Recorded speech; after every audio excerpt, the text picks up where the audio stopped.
আজকে বানাবো আমি এগ রোল। তার জন্য দরকার শসা কুচি, পেঁয়াজ কুচি, লেবু, গোলমরিচ, বিট লবণ। আর এই দেখো রুটিগুলো ভেজে রেখেছি, ময়দার আটা মানে ময়দা দিয়ে রুটি করে রেখেছি আমি। আর আছে এই যে সস, আর দরকার এই ডিমটা খুব ভালো করে ফাটিয়ে নিতে হবে। একটু লবণ দিয়েছি,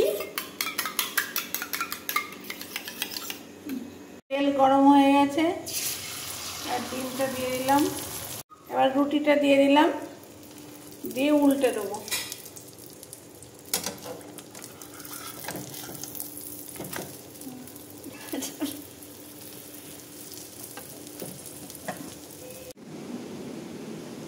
এবার শসা কুচি দিচ্ছি,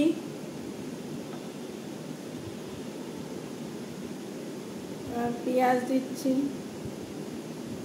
তারপরে লেবুর রস, তারপরে গোলমরিচ, লাস্ট দিয়ে নিচ্ছি বিট লবণ। ও এখনো সস আছে, সসটা দিয়ে দাও।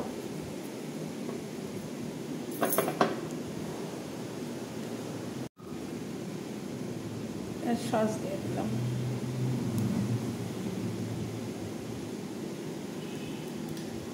রোল করে নেব।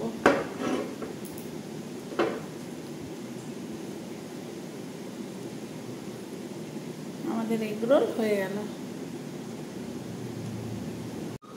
Egg roll complete.